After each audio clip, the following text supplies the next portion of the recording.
Welcome to my third video for the third chapter of our project of making an action RPG in Unity.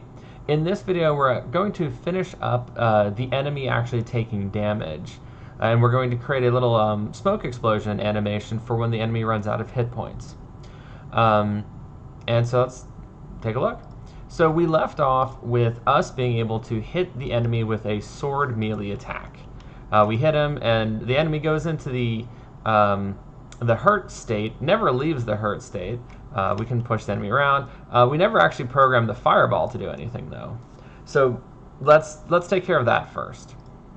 So if we pull up our code for the player fireball, and this is going to be true of either the unupgraded version as well as the charged version. So what we want to look for is inside of our on trigger enter 2D. Now, if you didn't do the additional videos, you may need to add this method, and you'll want to include this part right here that I've highlighted. And if you did do the videos, we need to uncomment this enemy script. Enemy does have a script now, so we can access it. We calculate the force here in this series of if statements. And then after the series of if statements, we need to use script.hit actual damage, hit force. And actual damage, we could calculate critical strikes if we wanted to, but we just set it equal to damage.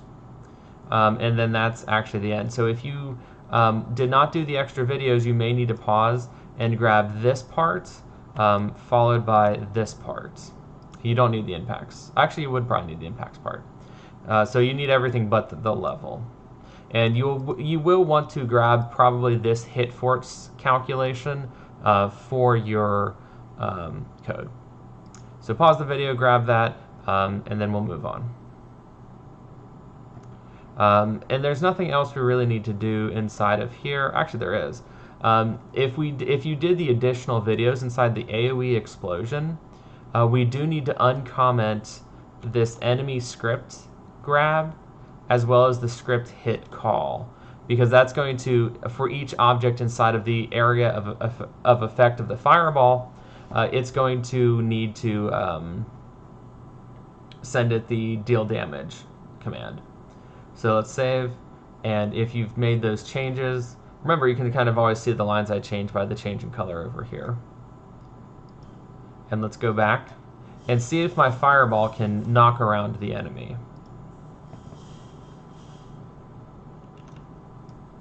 So that dealt damage, and the enemy got knocked back. The medium fireball actually calculates the knockback from the center of the explosion. And so you can see that it's going to push them in a different way. And then the highest attack power, you need to let the mana recharge, should apply a really strong knockback. And it does. And so good. We've got the fireball now also hitting the enemy. So what we want to do next is get a flashing state and get the enemy out of this hurt or stunned state. So to do that, let's go pull up enemy. And you can see that we have some of our variables here under the health section, a lot of stuff pertaining to the is stunned ticker, the hit flash, and all of that. So let's start putting that to use. So in hit, you can see that we're setting the hit flash duration to 3.0, and we need to actually start using this. So to do that, I'm going to create a separate method.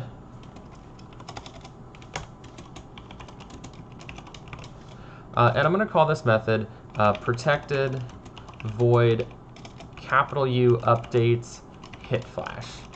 And this is going and I'm sectioning this off to be an individual method so that I can still follow the same methodology I did for player. And if you recall, in player, I really condensed my update method into just like several little small chunks, because that's going to make it a lot easier to manage things in the future. That we can immediately go to what sections we need. So that's what I'm doing here. I'm updating hit flash as a separate method that we're just going to call inside of updates. And we can add it in update right now, since we're going to need to do that anyway.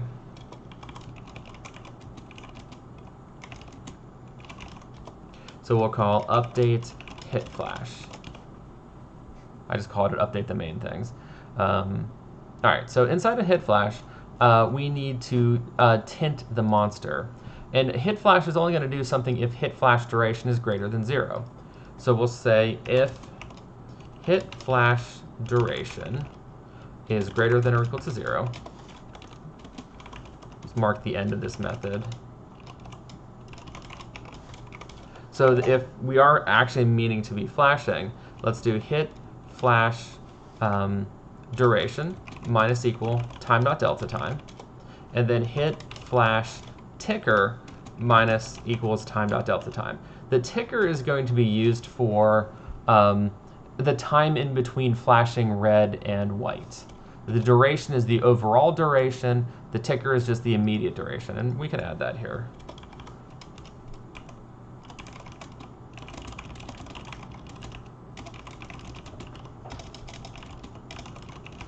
And then we'll comment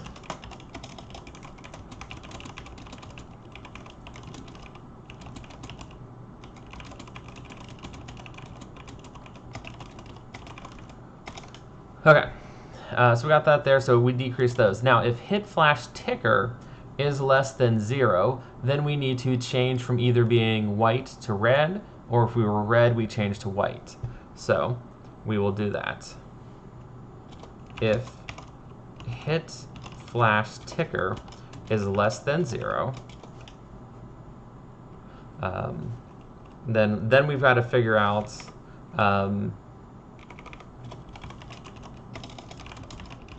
what color we currently are. So if sprite renderer dot color dot equals color dot red, if you wanted to be more, I guess you can be more specific if you really wanted to, like specify an exact RGB value to tint. I'm just being quick and going with red. So if we're currently red, we want to change the thing to be tinted white, which brings it back to its normal color. So sprite renderer color equals color dot white. And then we'll re-update the ticker, hit flash ticker equals 0.15. So it's basically slightly less than 1/6 of a second. Otherwise,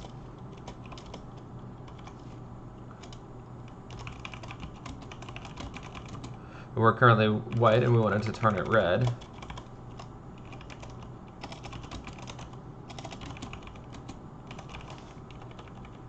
So if we're currently white, we want to turn red. So sprite renderer dot color equals color dot red, and hit flash ticker equals, I'm actually making this one smaller, going for 0.10, so it's actually red less. It's actually normal color more often, and it's red for a slightly less time.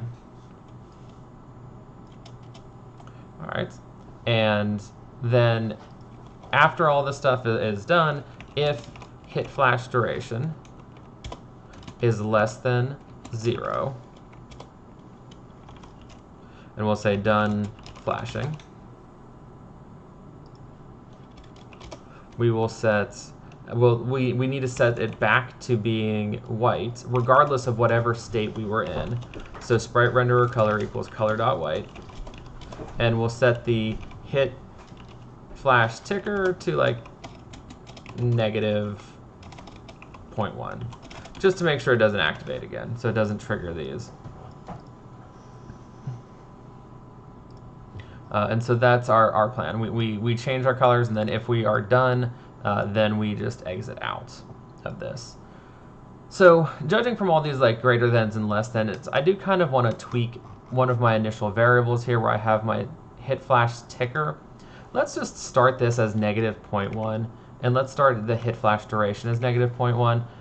It honestly won't matter, but this way we know that that method isn't even running at all.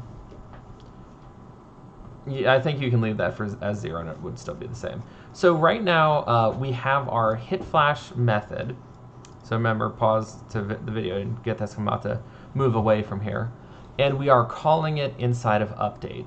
So we should actually have the monster flash when we hit it with our sword or any attack, actually. And that's something we could consider, making the flash duration based on the power of the hit. We don't, we just make it flash for 3 seconds. So I'll add a comment here.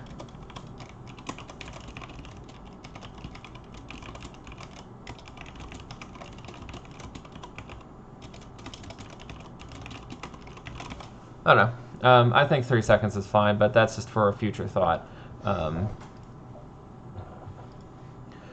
So coming back, it's going to have to compile. And let's see. So when we strike the enemy, nothing.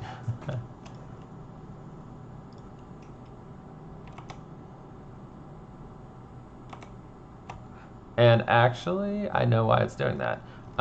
So we put it inside of the enemy's update method. But if we recall back here in the blob, we did override update. And so the way that this would work in a polymorphic setting is it's going to run orange blob's version of update because update replaced the parent class's update method. And at first you might think that that's kind of an annoying feature of inheritance. Well, but what we could do is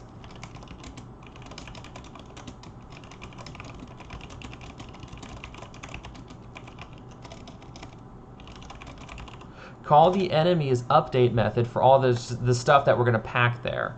And so the keyword for that's actually base.update. If you recall from Java,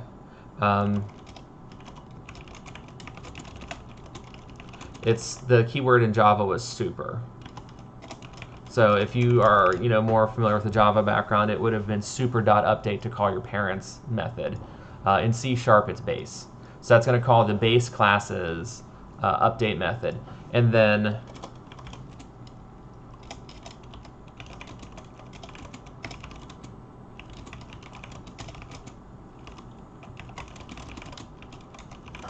any code that we insert after that will be unique to the orange blob. And so that's where we can start programming differences in enemies. Like if we want a monster to only shoot at ranged, we're going to program how it attacks inside of here. If we want it to only be in melee, this is where we can kind of start customizing the behaviors of the monsters past the core functionality. The core functionality is like being able to take damage, dying when it hits 0 hit points, flashing when it takes damage, moving even, updating its AI behavior. All that's going to be part of the core update, but then we can make each monster unique by adding code after we call base.update. And that's going to be what gives us all the power and flexibility, and it's going to make it so much easier to add new enemies.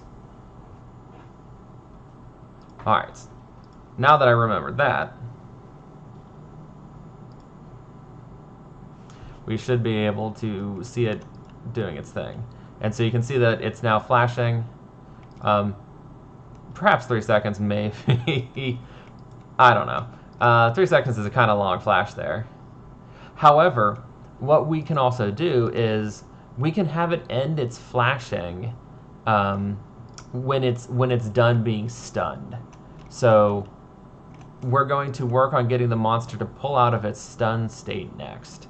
Now we're going to have some trouble actually telling that it's being stunned because it's not trying to move. However, we'll be able to tell when it recovers from stun because it's going to leave this hurt state. And actually this hurt state should be animating, so we should probably take a quick look at that. So pulling up the orange blob, let's go look at its animator. And let's see what's going on here with its transition to the hurt. And so you notice it's not even animating. It's staying the same. And that's because what's happening is it transitions into the hurt state out of any state because the isHurt variable is true. And so it goes into the hurt state, it immediately pulls back out, goes into the hurt state, pulls back out, goes into the hurt state. So it never gets past the first frame of animation. You can actually fix that by turning off can transition to self. So if it's already in the hurt state it's not going to attempt to go back into the hurt state, meaning it will play the animation we created for being hurt. So its little teardrops and its sweat or whatever will animate instead. So with that change, it should actually animate now. We could have set that initially, but I think us seeing that, you can see now it's blinking. And it stays like that because it never leaves the hurt state because we never get unstunned. So that's our next goal, is to get this thing to decide when it's done being damaged like that. So back into the enemy we go. We are actually calculating a stun right here. Is stun ticker, and it's the force divided by 20. This actually works out to be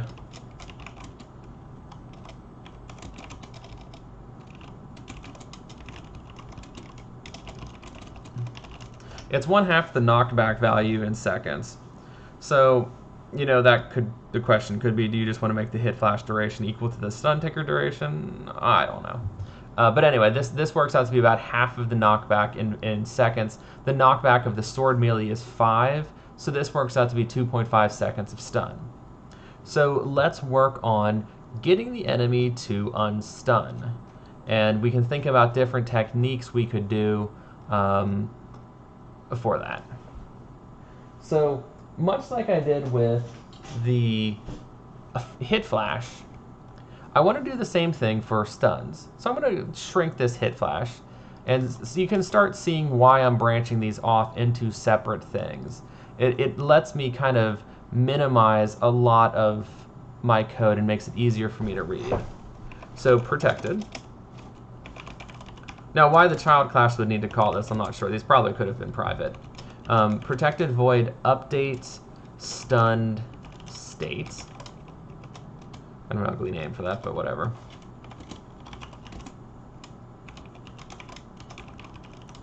I'm trying to be consistent with at least the first word of this so that all these core update things start with the word update. Anyway, so for us to figure out what we want to unstun the monster with.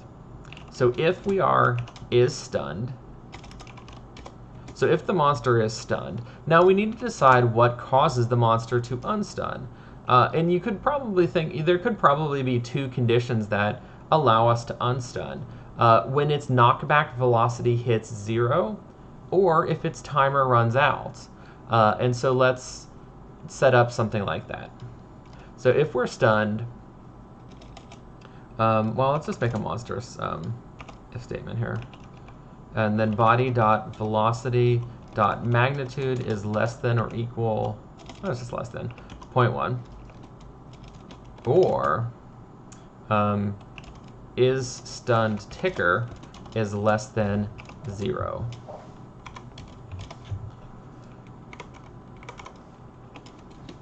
And so that's kind of a bit of an ugly if statement. What it's attempting to achieve is if the creature is stunned, and then from either the velocity or this timer, if the velocity of the monster reaches 0, or if the timer reaches 0. If either of those conditions are true, then we're going to exit the stun state. If you switch this to being an and, then it would be they've stopped moving and the timer is up. You can play with this and you can make it only based off the timer. You can make it only based off the magnitude, or you only based off the knockback. That's up to you. So right now, this is unstun if either the velocity reaches 0 or the stunned timer is up. And you can always change your logic to make it do different things. So let's do if is stunned ticker is greater than or equal to 0. Is stunned ticker minus time by delta time.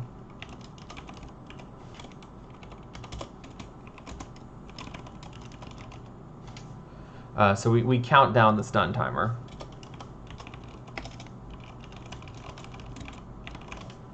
and then we check to see if we need to unstun. So if this is true, either we've stopped sliding or the timer's up, then we're going to say stunned equals false. We're leaving the stunned state. Body.velocity is set to the 0 vector. What if this is vector.0? Ooh, there is the 0 vector. Convenient. And the reason we do that is so like the knockback stops. The monster's sliding stops. When it's done being stunned, it regains its footing and it's no longer sliding backwards.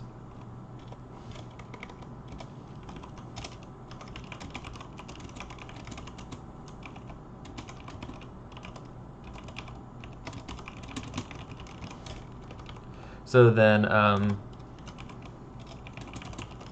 we'll stop the flashing. So we'll say hit flash duration equals 0. And so what that will do is over here in hit flash, what's going to happen is maybe we need to do that less than or equal to. That's probably fine. We'll see if it ends up being stuck on red. So it's going to come into here, hit flash duration is less than or equal to 0. It will get subtracted by time, and then this will trigger. So it will get knocked back into being the color white. Actually, let's tweak this. Make this a little bit more efficient. I'm going to move that in front of the change color. And let's do the clever just return on a void method. So this ends the method. That way it doesn't actually try to change the color. It saves a little bit of efficiency because we're not updating the color so often. So just move that up there. It's fine if you leave it how it was though. This is just slightly more efficient.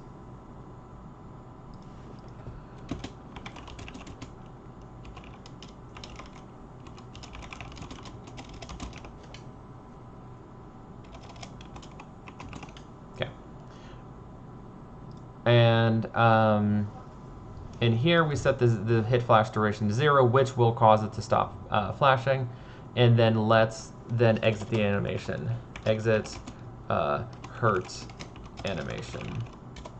And so if the animator is not equal to null, we'll send a message to the animator to set the Boolean is hurt to false, because we're no longer needing to be in that hurt animation, so it will exit and actually go back to idle from there, which then it could go to walking or attacking or whatever it needs to do. So we'll save this. We need to add update stun state to my update method, and we'll just add it right here.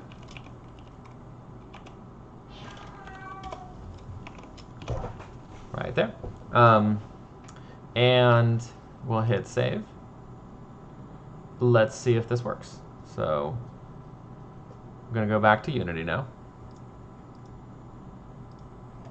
It's going to have to compile the script. And we'll hit play. And so we hit the monster, and we can see that the monster goes back to normal after a little while. And I suspect it's going back from the velocity one.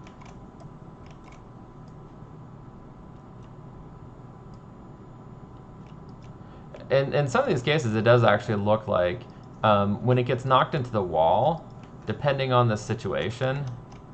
So like when we knock it, if we keep on pushing it, it actually stays stunned for longer because of the fact that its velocity is not equaling 0. I'm going to leave that how it is because that's just kind of a funny mechanic.